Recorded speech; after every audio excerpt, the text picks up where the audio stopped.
Hey guys, so today I want to make a video to show you how to change the power button in the LG G5. So first of all, you want to make sure your device is powered off, so go ahead and push the power button. Power off.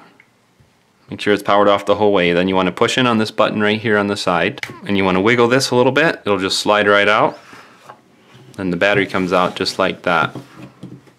I'll include a link in the video description for any tools that I'm going to be using today during this repair, or any parts that I'm going to be replacing. I'll include a link in the video description so you can check it out there. Next, we're going to want to use the SIM removal tool and remove the SIM card tray.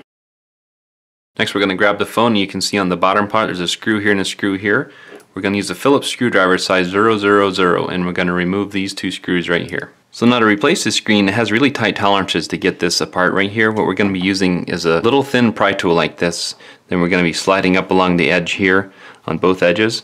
And what I've found, you can either use a suction tool like this if you have a small one. They're cheaper. And what you can do is stick it down and apply a little pressure upwards as you're doing it. But what I really like is this suction cup tool here. It's relatively inexpensive and it makes the job a whole lot easier. What you can do with this tool is you just set it on like this, press it down, then you squeeze the handles apart like this, and what it does is it starts putting a little upward pressure here. As you can see, it's starting to separate right here a little. Then what we do is just slide this along carefully up through here. It's kind of hard to show it, but basically you want to try to put a little pressure just carefully and then slide this up along through here. So what I would recommend is if you get this end started right here, if you get a little bit of slack here, you can slip a guitar pick or something thin in here just to keep it from going back down. And then we're going to start working down this side right here. I apologize that it's so hard to show this, but basically we're going to just be using this and sliding up along through here at the same time while we're putting pressure upwards on this screen, just carefully. So now that this side is starting to separate more, I would recommend getting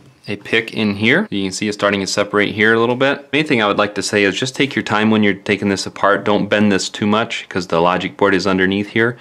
Just don't bend it too hard when you're taking it up like this. Just kind of work your way up. It's really tight on the tolerances on this. Then we'll just keep working our way up. And as you get a little room here, this guitar pick will fall out and you just want to slide it up a little bit more. Then when we get quite close, you got both of the picks out. Then you can just pick this right up and this whole part comes out apart just like that. To change the power button, which is located right here, what we need to do is turn this over, and we can go ahead and slide something underneath this contact part right here. I'm going to use a tweezer since it's really thin, and you can just carefully pry this up. It has adhesive under it. Then you need something really thin. I'm going to use something like this. It's really thin, and we need to slide under this part right here, and it comes up really hard. And you just want to keep sliding around and then get as close as you can all the way around. I'm just going to use this to pry with, and it comes up really hard. There's some really strong adhesive under it. Then when you pop it up, you see all that adhesive on there. Then at this point, gently pull up on this flex cable right here, and then this whole part comes out just like that. That's the power button Touch ID fingerprint sensor right there. So to reinstall, grab your new part. If it has film on the adhesive here, peel it off. You can grab it and set it down in here. Make sure it's seated right.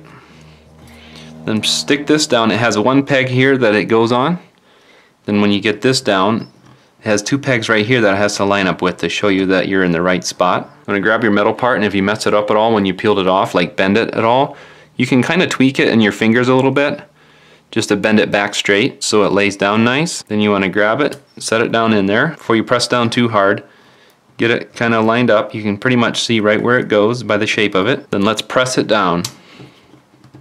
Make sure it's down in all the way nicely. Flip it over and check it, and it's nicely there. You want to make sure that's good, and you're all set. Next, we're going to want to grab these two pieces, and you're going to want to get the top started in first. Start it at an angle like this and get the top started in first. Then you want to just start pressing down carefully as you go. You can hear it snap in. It's just friction fit. You just want to take it a little at a time as you go, and then go ahead and put your two screws back in the bottom. Next, you want to install your SIM card tray and any SIM card and memory cards that you have. Then next, we will grab our battery, slide it in here, then we'll power on the device. Make sure everything's working, and you're all set. Thanks for watching.